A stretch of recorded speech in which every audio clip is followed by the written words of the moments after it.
안녕하세요. 지혜의 숲을 거닐며 마음의 평화를 찾는 시간입니다. 삶의 수많은 질문 앞에서 때로는 멈춰서서 오래된 가르침에 귀를 기울이는 것은 우리 자신에게 줄 수 있는 가장 큰 선물일 것입니다.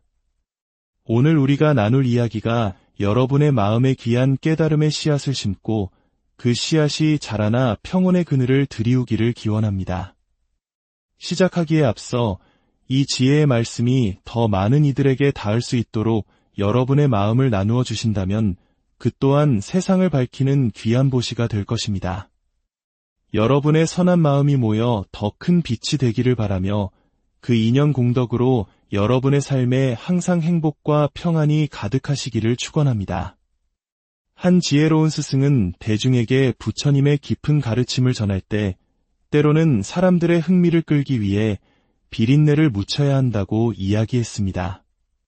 낚시꾼이 물고기를 유인하기 위해 미끼에 냄새를 묻히듯 가벼운 농담이나 재미있는 이야기로 먼저 사람들의 귀를 열게 해야 한다는 뜻이지요.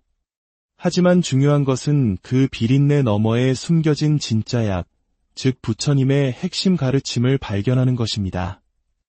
우리 불자들은 어떤 말씀을 듣더라도 그저 재미있는 이야기로만 흘려듣지 않아야 합니다. 스님께서 하시는 저 말씀 밑에는 우리에게 주시려는 어떤 깊은 가르침이 숨어 있을까, 저 이야기 속에 담긴 약은 무엇일까를 항상 살피는 지혜로운 청자가 되어야 합니다. 그럴 때 비로소 우리는 법문을 통해 한 걸음 더 성장하고 삶의 진정한 변화를 이끌어낼 수 있을 것입니다. 이러한 마음가짐으로 오늘 우리는 삶의 근본적인 질문 몇 가지를 함께 탐구해 보고자 합니다.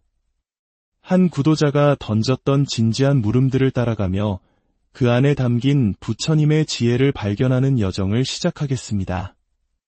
첫 번째 질문은 이것이었습니다. 스님께서는 어떤 깨달음을 얻으셨습니까?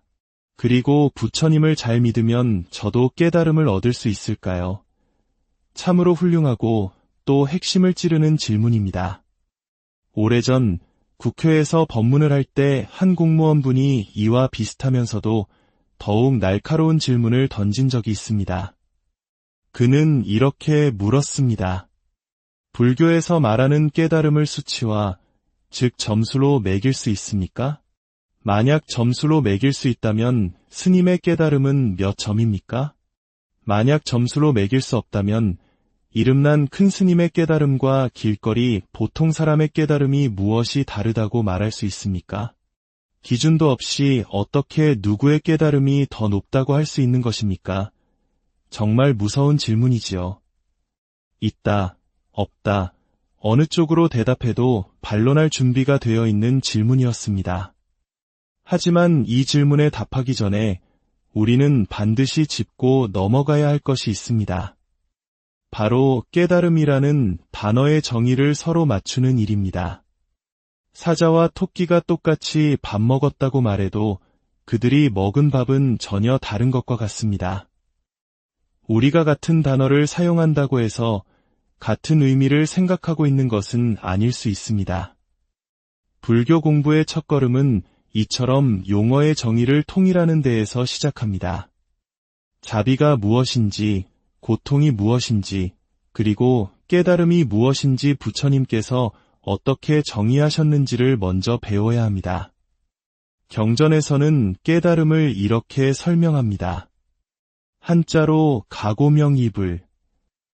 이 말은 깨달을 각, 깨달을 오, 이름할 명, 될 이, 부처불.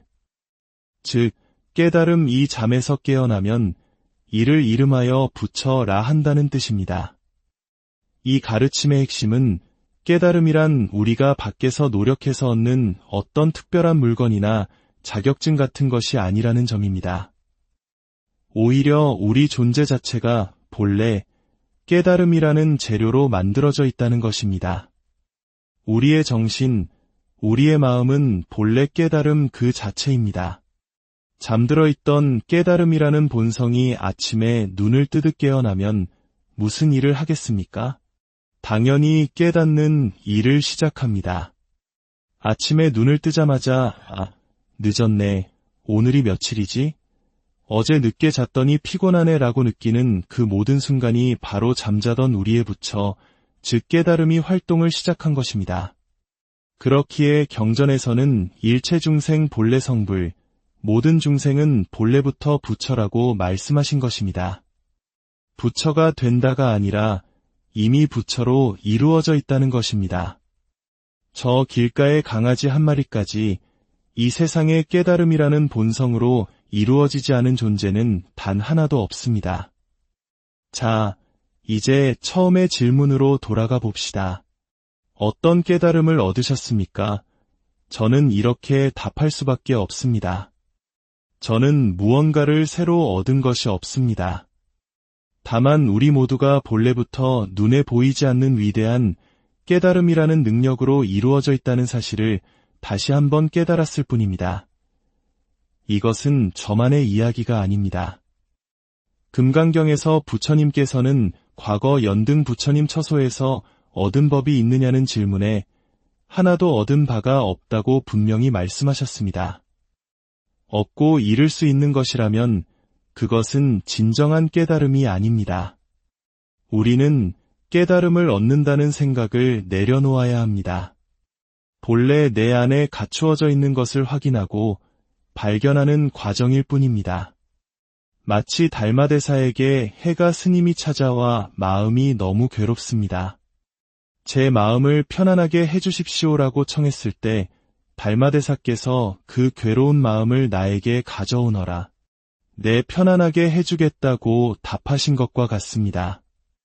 해가 스님이 아무리 찾아도 그 괴로운 마음의 실체를 가져올 수 없자 달마대사께서는 내가 이미 너의 마음을 편안하게 해주었노라고 하셨습니다.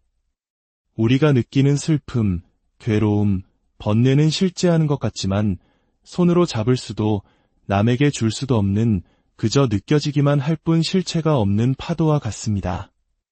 그 파도가 일어나는 본 바탕인 바다가 바로 우리의 본성, 즉 깨달음입니다. 불교는 이처럼 매우 현실적이고 직설적인 가르침입니다. 슬픔을 없애는 방법을 가르치기 전에 그 슬픔이 어디에 있는가를 먼저 묻습니다. 실체가 없는 것과 싸우느라 에너지를 낭비할 필요가 없다는 것을 깨닫게 해주는 것입니다. 그렇다면 어떻게 해야 우리도 이 사실을 온전히 깨달을 수 있을까요? 이것이 세 번째 질문, 어떻게 부처님을 잘 믿으면 깨달음을 얻을 수 있습니까? 에 대한 답이 될 것입니다. 부처님의 사촌 동생이자 평생을 시봉했던 아난존자의 이야기가 있습니다. 그는 천재적인 기억력과 수려한 외모를 가졌고 부처님의 모든 말씀을 기억하여 오늘날 우리가 불경을 볼 수 있게 한 1등 공신이었습니다. 하지만 아이러니컬하게도 부처님께서 열반에 드실 때까지 10대 제자 중 유일하게 완전한 깨달음을 얻지 못한 제자이기도 했습니다. 부처님께서는 그런 아난존자에게 한 가지 비유를 들어 가르침을 주셨습니다. 길에서 생선을 쌌던 새끼줄을 주어 그 냄새를 맡게 하시고 또 향을 쌌던 종이를 주어 그 냄새를 맡게 하셨습니다. 생선을 쌌던 줄에서는 비린내가 나고 향을 쌌던 종이에서는 향기가 났습니다. 이 단순한 비유 속에 수행에 매우 중요한 법칙이 담겨 있습니다. 바로 나도 모르는 사이에 내가 가까이 하는 것들에 의해 내가 물들어간다는 법칙입니다. 불교에서는 이 놀라운 원리를 훈습이라고 부릅니다. 연기가 옷에 배어들듯 우리가 보고 듣고 경험하는 모든 것이 우리의 존재에 그대로 스며들어 우리를 만들어간다는 의미입니다. 옛날 사형 집행에 동원되던 용맹한 코끼리가 있었습니다. 전쟁이 없는 동안 이 코끼리를 절 근처에 묶어두었더니 매일같이 스님들의 독경 소리와 평화로운 기운에 훈습되어 나중에는 사람을 해치라는 명령을 거부하게 되었습니다. 반대로 그 코끼리를 도살장 옆에 묶어두자 매일 피비린내와 죽음의 기운에 훈습되어 이전보다 훨씬 더 난폭해졌다고 합니다. 우리도 이 코끼리와 같습니다. 무엇을 가까이 하느냐에 따라 우리의 삶은 완전히 달라집니다. 나쁜 친구들과 어울리며 세상에 대한 불평과 비난을 입에 담으면 나도 모르게 내 삶이 어둡고 부정적으로 물들어갑니다. 이를 염법 훈습, 즉 더러운 것에 물드는 훈습이라 합니다. 반대로 스승과 도반을 가까이 하고 부처님의 가르침을 매일 읽고 들으며 자비와 지혜의 기운 속에 머문다면 나도 모르게 내 마음이 맑아지고 평화로워집니다. 이것이 바로 정법 훈습, 즉 깨끗한 것에 물드는 훈습입니다. 땅에 넘어진 자는 땅을 짚고 일어나야 합니다. 우리가 어리석음에 물들어 넘어졌다면 다시 지혜에 물들므로써 일어설 수 있습니다. 이것이 바로 우리가 깨달음으로 나아가는 가장 확실하고 유일한 길입니다. 그러므로 부처님의 깨달음을 얻는 방법은 부처님을 가까이 하는 것입니다. 스승을 가까이 하고 함께 공부하는 도반을 가까이 하고 부처님의 말씀이 담긴 경전을 가까이 하는 것입니다. 눈을 돌리는 곳마다 부처님의 가르침을 적어두십시오. 냉장고에도 화장실에도 천장에도 붙여두고 매 순간 그 가르침에 나를 훈습시키는 것입니다. 그렇게 선한 인연 속에 나를 계속 담그다 보면 어느 순간 나 자신이 바로 향기로운 사람, 지혜로운 사람이 되어 있음을 발견하게 될 것입니다. 다음으로 선과 악의 기준에 대한 질문이 있었습니다. 선업을 쌓으면 좋은 몸으로 윤회하고 악업을 쌓으면 업보를 받는다는데 선과 악을 구분하는 절대적인 기준은 무엇입니까? 이 또한 업보라는 말의 정의부터 시작해야 합니다. 업보는 벌이 아닙니다. 원인에 따른 결과, 즉 자연법칙입니다. 콩 심은 데 콩 나고 팥 심은 데 팥 나는 것과 같습니다. 우리가 몸과 입과 생각으로 짓는 모든 행위가 업이며 그 행위가 불러오는 결과가 보입니다. 그렇다면 무엇이 선이고 무엇이 악일까요? 불교에서 선악의 기준은 절대적인 규칙에 있는 것이 아니라 그 행위의 의도와 결과에 있습니다. 나의 행위가 나와 남, 우리 모두에게 이로움과 평화를 가져다 준다면 그것이 바로 선업입니다. 반대로 나의 행위가 나에게는 이로울지 몰라도 남에게 고통을 주거나 혹은 나와 남 모두에게 해로움을 끼친다면 그것이 바로 악업입니다. 가장 중요한 기준은 즉 마음의 의도입니다. 내 마음속에 아름다운 의도, 즉 자비와 지혜의 마음이 있다면 그 마음에서 비롯된 말과 행동은 저절로 선업이 될 수밖에 없습니다.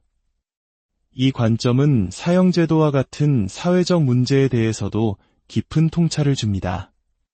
우리는 범죄자를 죽여야 하는가, 살려야 하는가를 놓고 끊임없이 논쟁하지만 그것은 이미 타오른 불의 연기를 보며 다투는 것과 같습니다. 부처님의 가르침은 그 불이 왜 타오르게 되었는가, 그 근본 원인을 보도록 이끕니다. 한 사람이 끔찍한 범죄를 저지르게 된 배경에는 어떤 교육의 부재가 있었을까요? 그가 자신의 존귀함을 배우지 못하고 타인의 고통에 공감하는 마음을 기르지 못하고 분노와 욕망을 다스리는 법을 배우지 못한 사회적 환경이 바로 그 불을 지핀 장작이 아니었을까요? 진정한 해결책은 처벌에 대한 논쟁을 넘어 우리 사회의 모든 구성원들이 자기 안의 불성을 깨닫고 아름다운 마음을 가꾸는 교육을 어릴 때부터 받는 것입니다. 내가 얼마나 위대하고 존귀한 존재인지를 깨달은 사람은 결코 타인을 함부로 해칠 수 없습니다. 이것이 불교가 제시하는 가장 근본적인 해법입니다. 오늘 나눈 이야기들이 여러분 각자의 삶 속에서 스스로를 비추는 거울이 되기를 바랍니다. 우리는 모두 본래 부처이며 깨달음의 가능성을 품고 있는 위대한 존재입니다.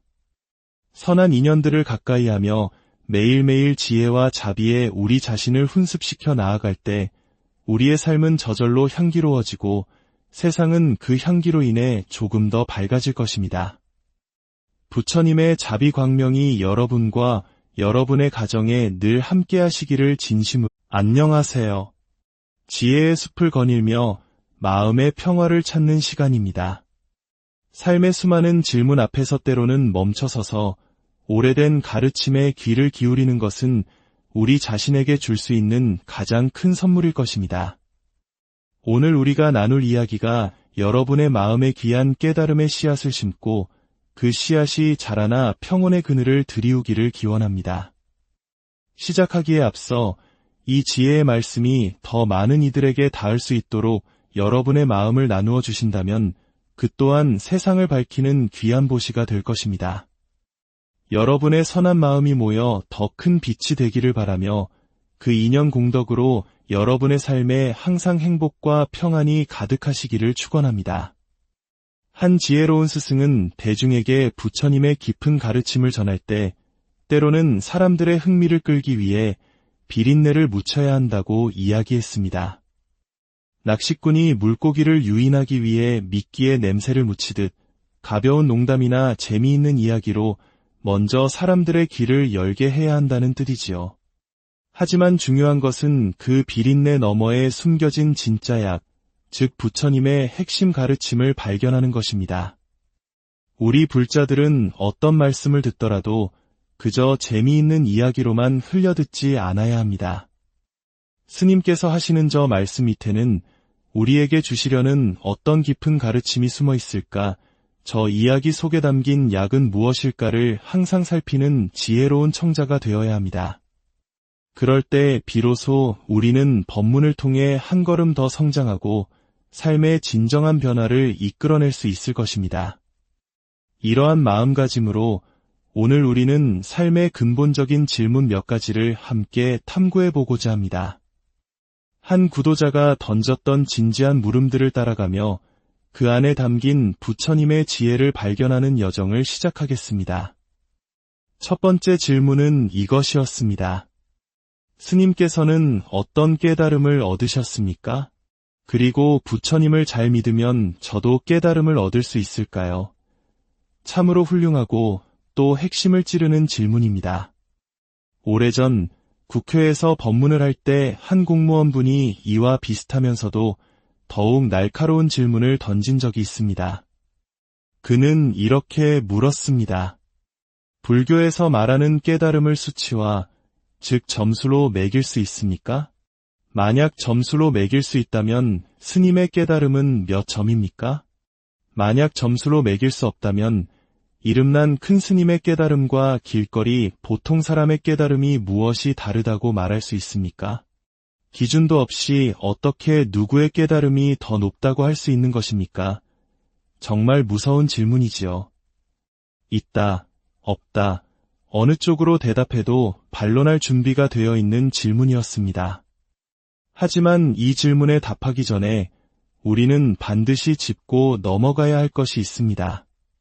바로 깨달음이라는 단어의 정의를 서로 맞추는 일입니다. 사자와 토끼가 똑같이 밥 먹었다고 말해도 그들이 먹은 밥은 전혀 다른 것과 같습니다. 우리가 같은 단어를 사용한다고 해서 같은 의미를 생각하고 있는 것은 아닐 수 있습니다. 불교 공부의 첫걸음은 이처럼 용어의 정의를 통일하는 데에서 시작합니다. 자비가 무엇인지, 고통이 무엇인지, 그리고 깨달음이 무엇인지 부처님께서 어떻게 정의하셨는지를 먼저 배워야 합니다. 경전에서는 깨달음을 이렇게 설명합니다. 한자로 가고명이불. 이 말은 깨달을 각, 깨달을 오, 이름할 명, 될 이, 부처불. 즉 깨달음 이 잠에서 깨어나면 이를 이름하여 부처라 한다는 뜻입니다. 이 가르침의 핵심은 깨달음이란 우리가 밖에서 노력해서 얻는 어떤 특별한 물건이나 자격증 같은 것이 아니라는 점입니다. 오히려 우리 존재 자체가 본래 깨달음이라는 재료로 만들어져 있다는 것입니다. 우리의 정신, 우리의 마음은 본래 깨달음 그 자체입니다. 잠들어 있던 깨달음이라는 본성이 아침에 눈을 뜨듯 깨어나면 무슨 일을 하겠습니까? 당연히 깨닫는 일을 시작합니다. 아침에 눈을 뜨자마자 늦었네, 오늘이 며칠이지?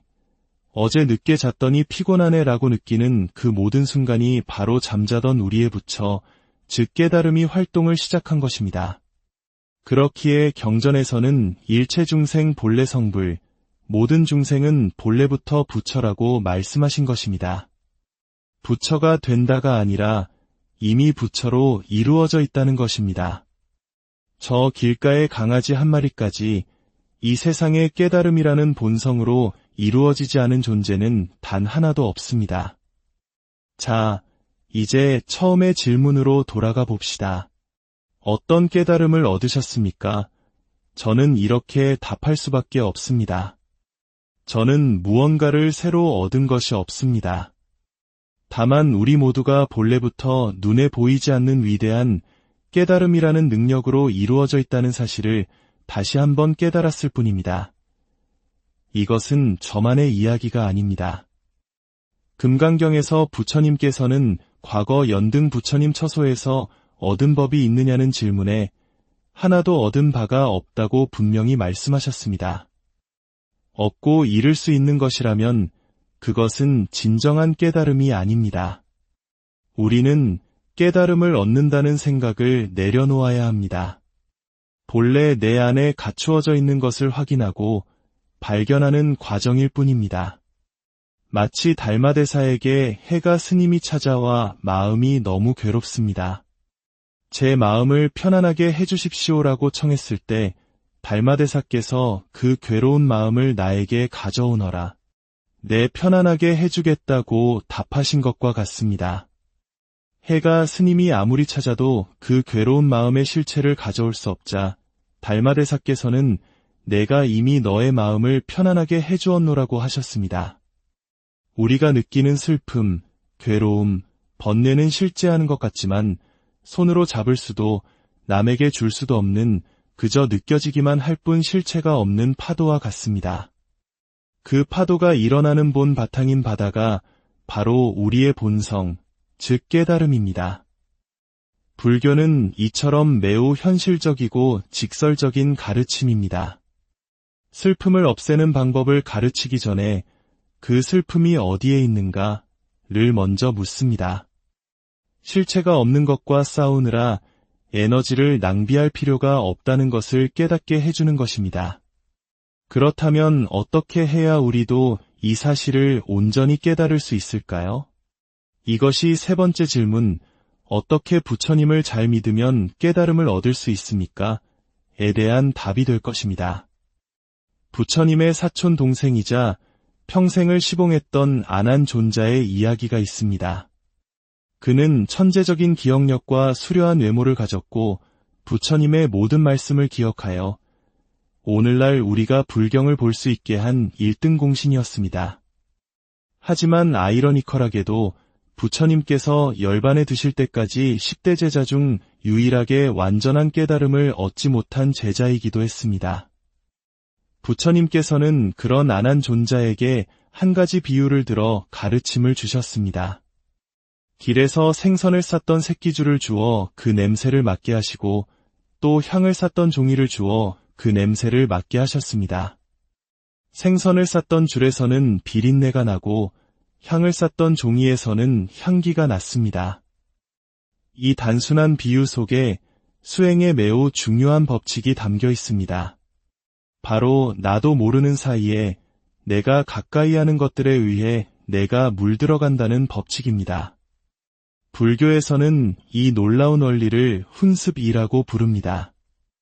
연기가 옷에 배어들듯 우리가 보고 듣고 경험하는 모든 것이 우리의 존재에 그대로 스며들어 우리를 만들어간다는 의미입니다. 옛날 사형 집행에 동원되던 용맹한 코끼리가 있었습니다. 전쟁이 없는 동안 이 코끼리를 절 근처에 묶어두었더니 매일같이 스님들의 독경 소리와 평화로운 기운에 훈습되어 나중에는 사람을 해치라는 명령을 거부하게 되었습니다. 반대로 그 코끼리를 도살장 옆에 묶어두자 매일 피비린내와 죽음의 기운에 훈습되어 이전보다 훨씬 더 난폭해졌다고 합니다. 우리도 이 코끼리와 같습니다. 무엇을 가까이 하느냐에 따라 우리의 삶은 완전히 달라집니다. 나쁜 친구들과 어울리며 세상에 대한 불평과 비난을 입에 담으면 나도 모르게 내 삶이 어둡고 부정적으로 물들어갑니다. 이를 염법 훈습, 즉 더러운 것에 물드는 훈습이라 합니다. 반대로 스승과 도반을 가까이 하고 부처님의 가르침을 매일 읽고 들으며 자비와 지혜의 기운 속에 머문다면 나도 모르게 내 마음이 맑아지고 평화로워집니다. 이것이 바로 정법 훈습, 즉 깨끗한 것에 물드는 훈습입니다. 땅에 넘어진 자는 땅을 짚고 일어나야 합니다. 우리가 어리석음에 물들어 넘어졌다면 다시 지혜에 물들므로써 일어설 수 있습니다. 이것이 바로 우리가 깨달음으로 나아가는 가장 확실하고 유일한 길입니다. 그러므로 부처님의 깨달음을 얻는 방법은 부처님을 가까이 하는 것입니다.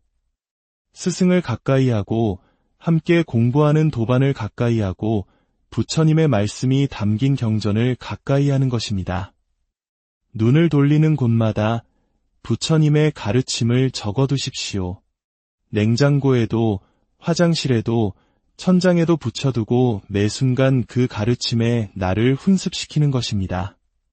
그렇게 선한 인연 속에 나를 계속 담그다 보면 어느 순간 나 자신이 바로 향기로운 사람, 지혜로운 사람이 되어 있음을 발견하게 될 것입니다. 다음으로 선과 악의 기준에 대한 질문이 있었습니다. 선업을 쌓으면 좋은 몸으로 윤회하고 악업을 쌓으면 업보를 받는다는데 선과 악을 구분하는 절대적인 기준은 무엇입니까? 이 또한 업보라는 말의 정의부터 시작해야 합니다.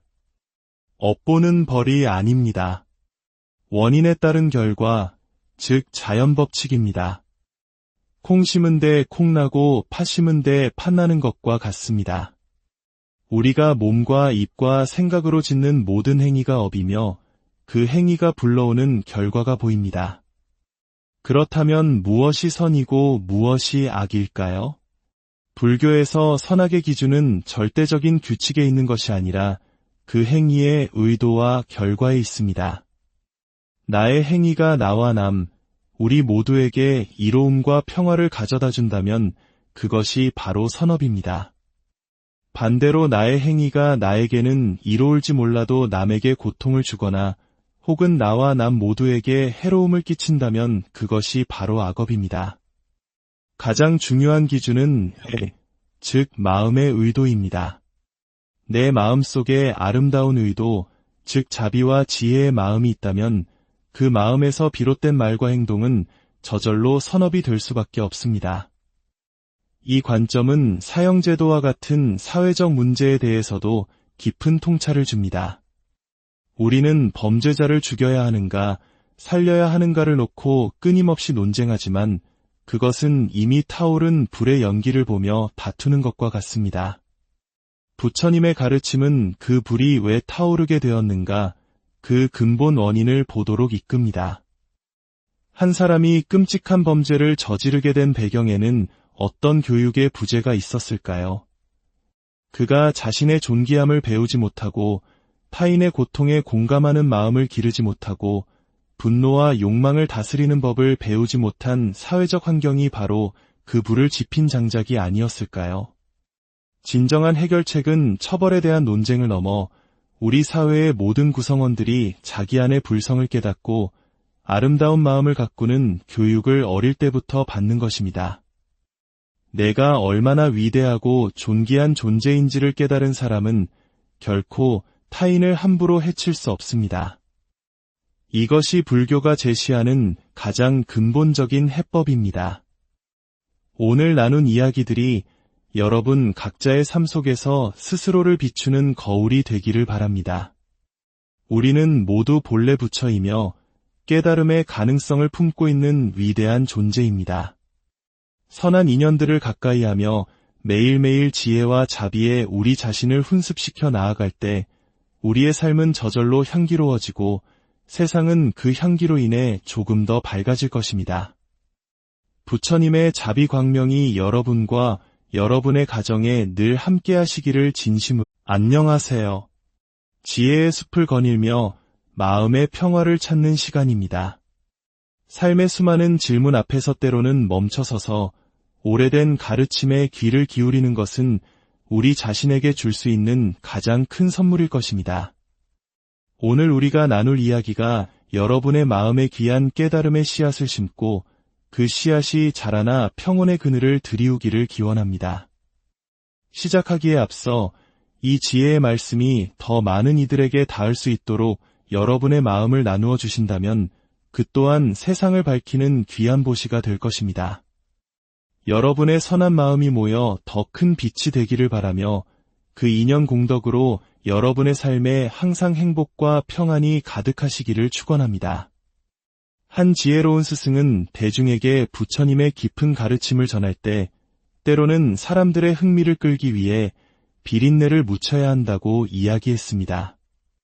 낚시꾼이 물고기를 유인하기 위해 미끼에 냄새를 묻히듯 가벼운 농담이나 재미있는 이야기로 먼저 사람들의 귀를 열게 해야 한다는 뜻이지요. 하지만 중요한 것은 그 비린내 너머에 숨겨진 진짜 약, 즉 부처님의 핵심 가르침을 발견하는 것입니다. 우리 불자들은 어떤 말씀을 듣더라도 그저 재미있는 이야기로만 흘려듣지 않아야 합니다. 스님께서 하시는 저 말씀 밑에는 우리에게 주시려는 어떤 깊은 가르침이 숨어 있을까, 저 이야기 속에 담긴 약은 무엇일까를 항상 살피는 지혜로운 청자가 되어야 합니다. 그럴 때 비로소 우리는 법문을 통해 한 걸음 더 성장하고 삶의 진정한 변화를 이끌어낼 수 있을 것입니다. 이러한 마음가짐으로 오늘 우리는 삶의 근본적인 질문 몇 가지를 함께 탐구해보고자 합니다. 한 구도자가 던졌던 진지한 물음들을 따라가며 그 안에 담긴 부처님의 지혜를 발견하는 여정을 시작하겠습니다. 첫 번째 질문은 이것이었습니다. 스님께서는 어떤 깨달음을 얻으셨습니까? 그리고 부처님을 잘 믿으면 저도 깨달음을 얻을 수 있을까요? 참으로 훌륭하고 또 핵심을 찌르는 질문입니다. 오래전 국회에서 법문을 할 때 한 공무원분이 이와 비슷하면서도 더욱 날카로운 질문을 던진 적이 있습니다. 그는 이렇게 물었습니다. 불교에서 말하는 깨달음을 수치화, 즉 점수로 매길 수 있습니까? 만약 점수로 매길 수 있다면 스님의 깨달음은 몇 점입니까? 만약 점수로 매길 수 없다면 이름난 큰 스님의 깨달음과 길거리 보통 사람의 깨달음이 무엇이 다르다고 말할 수 있습니까? 기준도 없이 어떻게 누구의 깨달음이 더 높다고 할 수 있는 것입니까? 정말 무서운 질문이지요. 있다, 없다, 어느 쪽으로 대답해도 반론할 준비가 되어 있는 질문이었습니다. 하지만 이 질문에 답하기 전에 우리는 반드시 짚고 넘어가야 할 것이 있습니다. 바로 깨달음이라는 단어의 정의를 서로 맞추는 일입니다. 사자와 토끼가 똑같이 밥 먹었다고 말해도 그들이 먹은 밥은 전혀 다른 것과 같습니다. 우리가 같은 단어를 사용한다고 해서 같은 의미를 생각하고 있는 것은 아닐 수 있습니다. 불교 공부의 첫걸음은 이처럼 용어의 정의를 통일하는 데에서 시작합니다. 자비가 무엇인지, 고통이 무엇인지, 그리고 깨달음이 무엇인지 부처님께서 어떻게 정의하셨는지를 먼저 배워야 합니다. 경전에서는 깨달음을 이렇게 설명합니다. 한자로 가고명입을. 이 말은 깨달을 각, 깨달을 오, 이름할 명, 될 이, 부처불. 즉 깨달음 이 잠에서 깨어나면 이를 이름하여 부처라 한다는 뜻입니다. 이 가르침의 핵심은 깨달음이란 우리가 밖에서 노력해서 얻는 어떤 특별한 물건이나 자격증 같은 것이 아니라는 점입니다. 오히려 우리 존재 자체가 본래 깨달음이라는 재료로 만들어져 있다는 것입니다. 우리의 정신, 우리의 마음은 본래 깨달음 그 자체입니다. 잠들어 있던 깨달음이라는 본성이 아침에 눈을 뜨듯 깨어나면 무슨 일을 하겠습니까? 당연히 깨닫는 일을 시작합니다. 아침에 눈을 뜨자마자 늦었네. 오늘이 며칠이지? 어제 늦게 잤더니 피곤하네 라고 느끼는 그 모든 순간이 바로 잠자던 우리의 부처, 즉 깨달음이 활동을 시작한 것입니다. 그렇기에 경전에서는 일체 중생 본래 성불, 모든 중생은 본래부터 부처라고 말씀하신 것입니다. 부처가 된다가 아니라 이미 부처로 이루어져 있다는 것입니다. 저 길가의 강아지 한 마리까지 이 세상의 깨달음이라는 본성으로 이루어지지 않은 존재는 단 하나도 없습니다. 자, 이제 처음의 질문으로 돌아가 봅시다. 어떤 깨달음을 얻으셨습니까? 저는 이렇게 답할 수밖에 없습니다. 저는 무언가를 새로 얻은 것이 없습니다. 다만 우리 모두가 본래부터 눈에 보이지 않는 위대한 깨달음이라는 능력으로 이루어져 있다는 사실을 다시 한번 깨달았을 뿐입니다. 이것은 저만의 이야기가 아닙니다.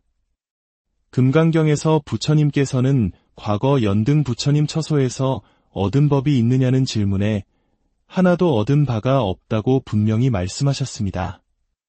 얻고 이룰 수 있는 것이라면 그것은 진정한 깨달음이 아닙니다. 우리는 깨달음을 얻는다는 생각을 내려놓아야 합니다. 본래 내 안에 갖추어져 있는 것을 확인하고 발견하는 과정일 뿐입니다. 마치 달마대사에게 해가 스님이 찾아와 마음이 너무 괴롭습니다.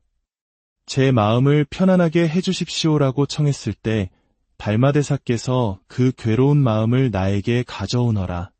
내 편안하게 해주겠다고 답하신 것과 같습니다. 해가 스님이 아무리 찾아도 그 괴로운 마음의 실체를 가져올 수 없자 달마대사께서는 내가 이미 너의 마음을 편안하게 해주었노라고 하셨습니다. 우리가 느끼는 슬픔, 괴로움, 번뇌는 실제하는 것 같지만 손으로 잡을 수도 남에게 줄 수도 없는 그저 느껴지기만 할 뿐 실체가 없는 파도와 같습니다. 그 파도가 일어나는 본 바탕인 바다가 바로 우리의 본성, 즉 깨달음입니다. 불교는 이처럼 매우 현실적이고 직설적인 가르침입니다. 슬픔을 없애는 방법을 가르치기 전에 그 슬픔이 어디에 있는가를 먼저 묻습니다. 실체가 없는 것과 싸우느라 에너지를 낭비할 필요가 없다는 것을 깨닫게 해주는 것입니다. 그렇다면 어떻게 해야 우리도 이 사실을 온전히 깨달을 수 있을까요? 이것이 세 번째 질문, 어떻게 부처님을 잘 믿으면 깨달음을 얻을 수 있습니까? 에 대한 답이 될 것입니다. 부처님의 사촌 동생이자 평생을 시봉했던 아난존자의 이야기가 있습니다. 그는 천재적인 기억력과 수려한 외모를 가졌고 부처님의 모든 말씀을 기억하여 오늘날 우리가 불경을 볼 수 있게 한 1등 공신이었습니다. 하지만 아이러니컬하게도 부처님께서 열반에 드실 때까지 10대 제자 중 유일하게 완전한 깨달음을 얻지 못한 제자이기도 했습니다. 부처님께서는 그런 아난존자에게 한 가지 비유를 들어 가르침을 주셨습니다. 길에서 생선을 쌌던 새끼줄을 주어 그 냄새를 맡게 하시고 또 향을 쌌던 종이를 주어 그 냄새를 맡게 하셨습니다. 생선을 쌌던 줄에서는 비린내가 나고 향을 쌌던 종이에서는 향기가 났습니다. 이 단순한 비유 속에 수행에 매우 중요한 법칙이 담겨 있습니다. 바로 나도 모르는 사이에 내가 가까이 하는 것들에 의해 내가 물들어간다는 법칙입니다. 불교에서는 이 놀라운 원리를 훈습이라고 부릅니다. 연기가 옷에 배어들듯 우리가 보고 듣고 경험하는 모든 것이 우리의 존재에 그대로 스며들어 우리를 만들어간다는 의미입니다. 옛날 사형 집행에 동원되던 용맹한 코끼리가 있었습니다. 전쟁이 없는 동안 이 코끼리를 절 근처에 묶어두었더니 매일같이 스님들의 독경 소리와 평화로운 기운에 훈습되어 나중에는 사람을 해치라는 명령을 거부하게 되었습니다. 반대로 그 코끼리를 도살장 옆에 묶어두자 매일 피비린내와 죽음의 기운에 훈습되어 이전보다 훨씬 더 난폭해졌다고 합니다. 우리도 이 코끼리와 같습니다. 무엇을 가까이 하느냐에 따라 우리의 삶은 완전히 달라집니다. 나쁜 친구들과 어울리며 세상에 대한 불평과 비난을 입에 담으면 나도 모르게 내 삶이 어둡고 부정적으로 물들어갑니다. 이를 염법 훈습, 즉 더러운 것에 물드는 훈습이라 합니다. 반대로 스승과 도반을 가까이 하고 부처님의 가르침을 매일 읽고 들으며 자비와 지혜의 기운 속에 머문다면 나도 모르게 내 마음이 맑아지고 평화로워집니다. 이것이 바로 정법 훈습, 즉 깨끗한 것에 물드는 훈습입니다. 땅에 넘어진 자는 땅을 짚고 일어나야 합니다. 우리가 어리석음에 물들어 넘어졌다면 다시 지혜에 물들므로써 일어설 수 있습니다. 이것이 바로 우리가 깨달음으로 나아가는 가장 확실하고 유일한 길입니다. 그러므로 부처님의 깨달음을 얻는 방법은 부처님을 가까이 하는 것입니다. 스승을 가까이 하고 함께 공부하는 도반을 가까이 하고 부처님의 말씀이 담긴 경전을 가까이 하는 것입니다. 눈을 돌리는 곳마다 부처님의 가르침을 적어두십시오. 냉장고에도 화장실에도 천장에도 붙여두고 매 순간 그 가르침에 나를 훈습시키는 것입니다. 그렇게 선한 인연 속에 나를 계속 담그다 보면 어느 순간 나 자신이 바로 향기로운 사람, 지혜로운 사람이 되어 있음을 발견하게 될 것입니다. 다음으로 선과 악의 기준에 대한 질문이 있었습니다. 선업을 쌓으면 좋은 몸으로 윤회하고 악업을 쌓으면 업보를 받는다는데 선과 악을 구분하는 절대적인 기준은 무엇입니까? 이 또한 업보라는 말의 정의부터 시작해야 합니다. 업보는 벌이 아닙니다. 원인에 따른 결과, 즉 자연법칙입니다. 콩 심은 데 콩 나고 팥 심은 데 팥 나는 것과 같습니다. 우리가 몸과 입과 생각으로 짓는 모든 행위가 업이며 그 행위가 불러오는 결과가 보입니다. 그렇다면 무엇이 선이고 무엇이 악일까요? 불교에서 선악의 기준은 절대적인 규칙에 있는 것이 아니라 그 행위의 의도와 결과에 있습니다. 나의 행위가 나와 남, 우리 모두에게 이로움과 평화를 가져다 준다면 그것이 바로 선업입니다. 반대로 나의 행위가 나에게는 이로울지 몰라도 남에게 고통을 주거나 혹은 나와 남 모두에게 해로움을 끼친다면 그것이 바로 악업입니다. 가장 중요한 기준은 즉 마음의 의도입니다. 내 마음속에 아름다운 의도, 즉 자비와 지혜의 마음이 있다면 그 마음에서 비롯된 말과 행동은 저절로 선업이 될 수밖에 없습니다.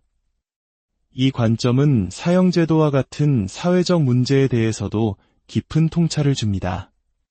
우리는 범죄자를 죽여야 하는가, 살려야 하는가를 놓고 끊임없이 논쟁하지만 그것은 이미 타오른 불의 연기를 보며 다투는 것과 같습니다. 부처님의 가르침은 그 불이 왜 타오르게 되었는가, 그 근본 원인을 보도록 이끕니다. 한 사람이 끔찍한 범죄를 저지르게 된 배경에는 어떤 교육의 부재가 있었을까요? 그가 자신의 존귀함을 배우지 못하고 타인의 고통에 공감하는 마음을 기르지 못하고 분노와 욕망을 다스리는 법을 배우지 못한 사회적 환경이 바로 그 불을 지핀 장작이 아니었을까요? 진정한 해결책은 처벌에 대한 논쟁을 넘어 우리 사회의 모든 구성원들이 자기 안의 불성을 깨닫고 아름다운 마음을 가꾸는 교육을 어릴 때부터 받는 것입니다. 내가 얼마나 위대하고 존귀한 존재인지를 깨달은 사람은 결코 타인을 함부로 해칠 수 없습니다. 이것이 불교가 제시하는 가장 근본적인 해법입니다. 오늘 나눈 이야기들이 여러분 각자의 삶 속에서 스스로를 비추는 거울이 되기를 바랍니다. 우리는 모두 본래 부처이며 깨달음의 가능성을 품고 있는 위대한 존재입니다.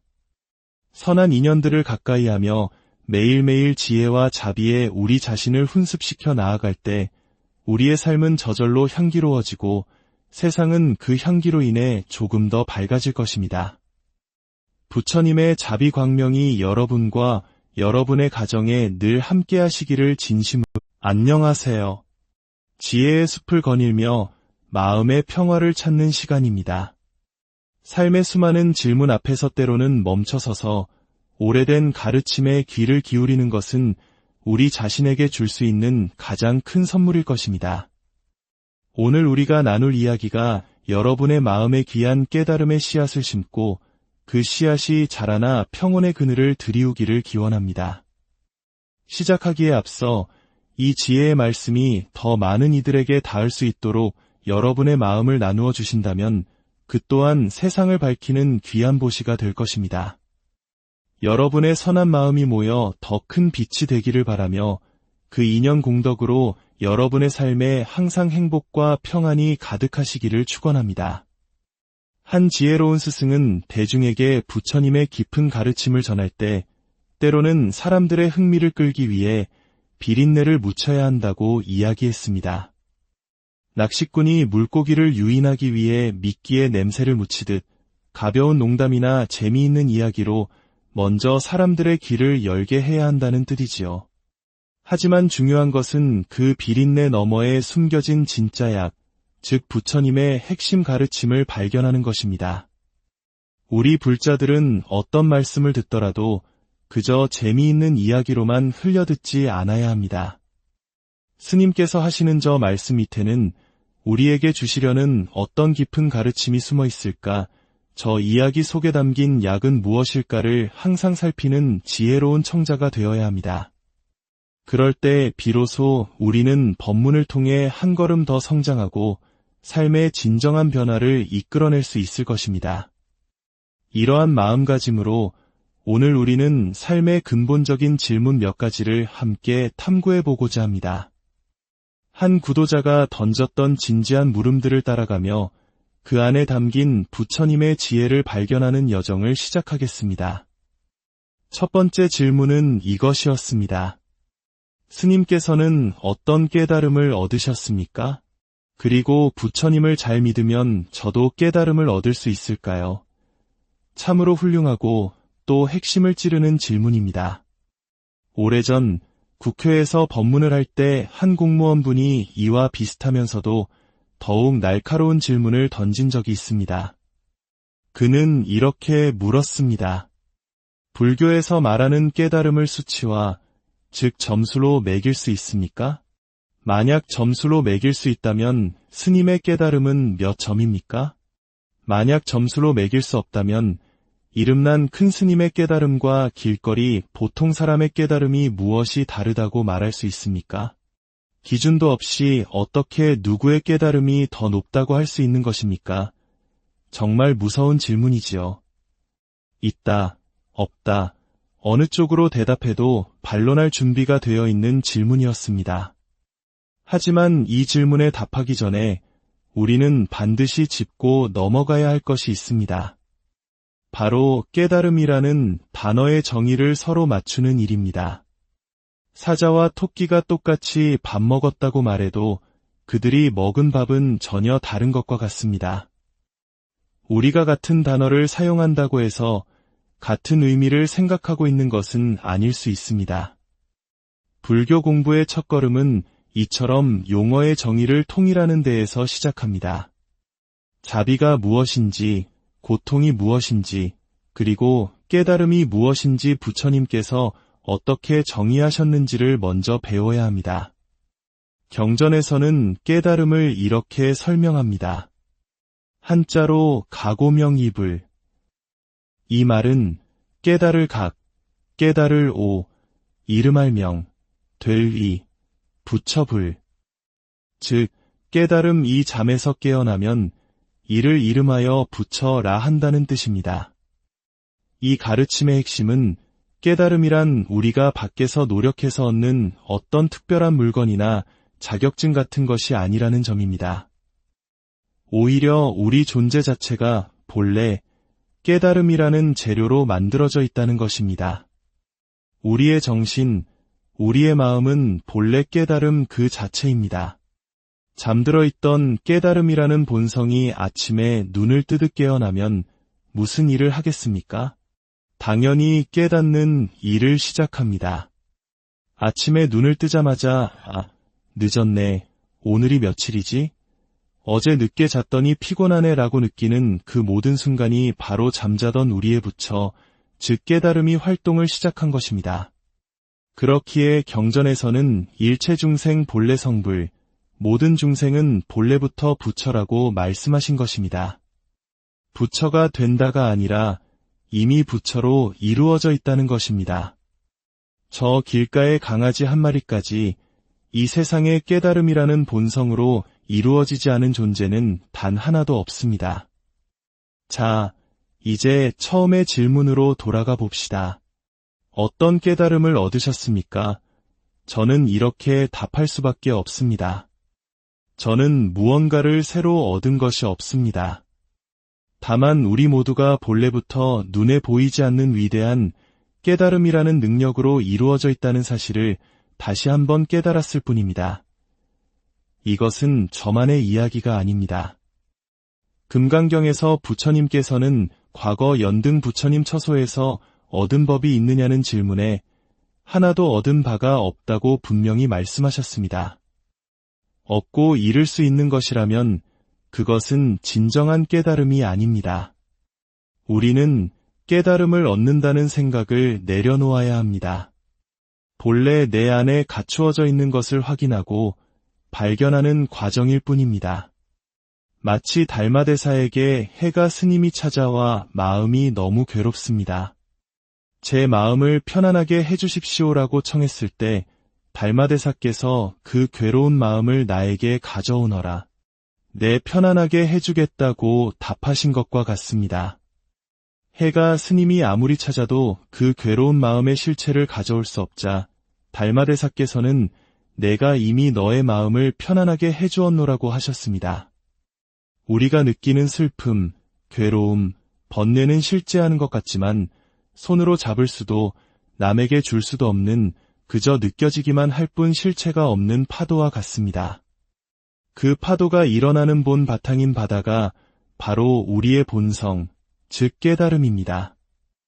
불교는 이처럼 매우 현실적이고 직설적인 가르침입니다.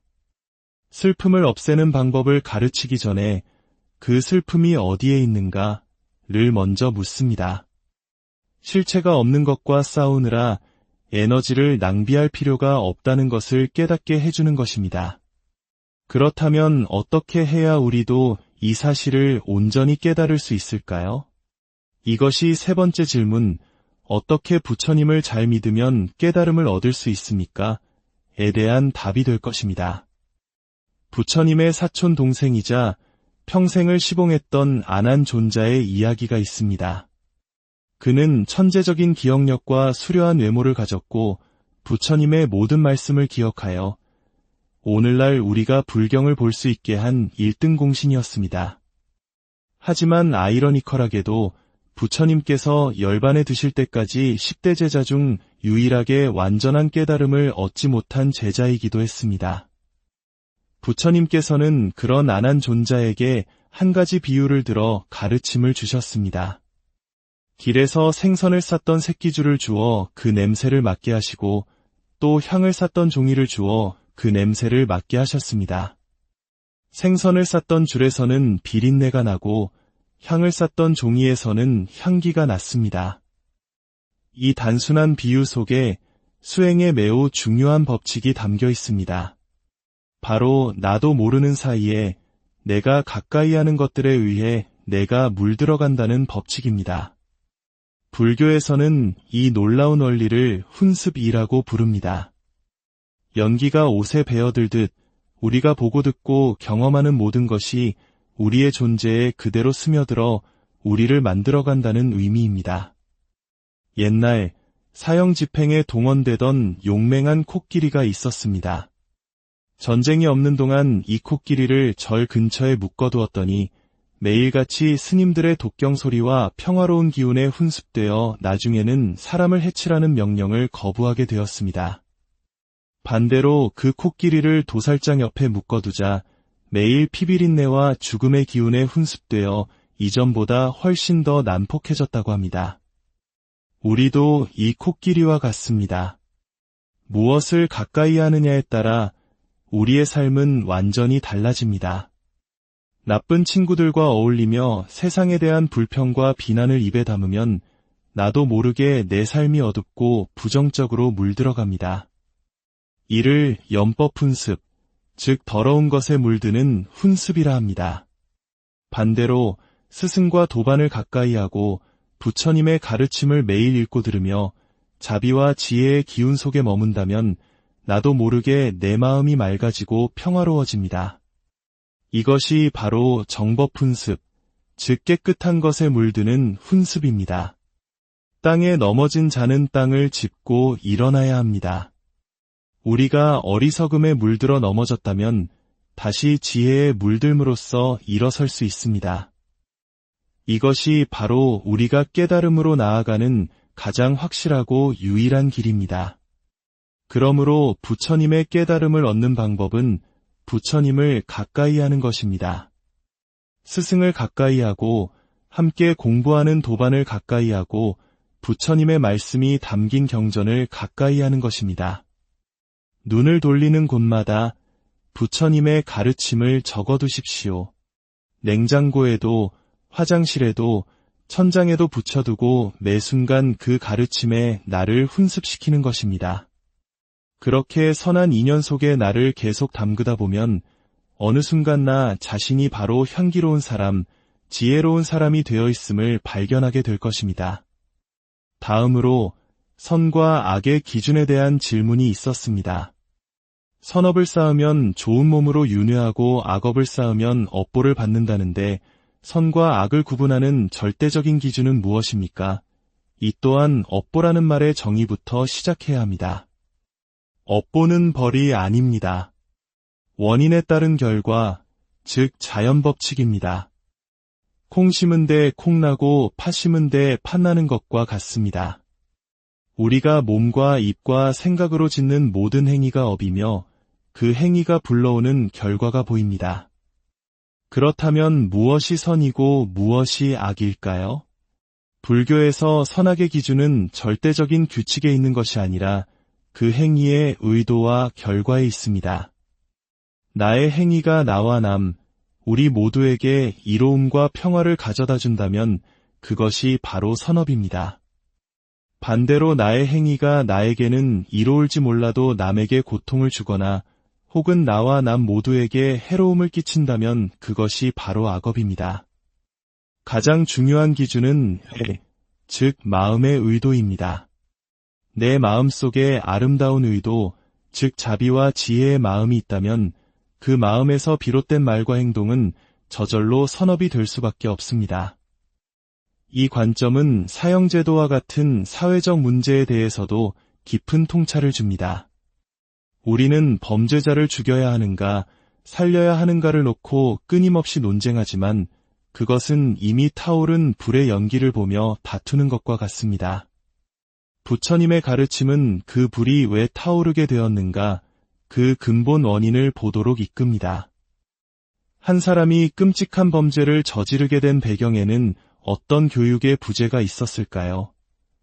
그가 자신의 존귀함을 배우지 못하고 타인의 고통에 공감하는 마음을 기르지 못하고 분노와 욕망을 다스리는 법을 배우지 못한 사회적 환경이 바로 그 불을 지핀 장작이 아니었을까요?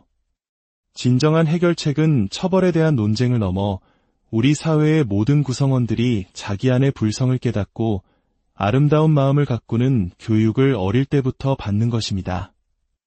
내가 얼마나 위대하고 존귀한 존재인지를 깨달은 사람은 결코 타인을 함부로 해칠 수 없습니다. 이것이 불교가 제시하는 가장 근본적인 해법입니다.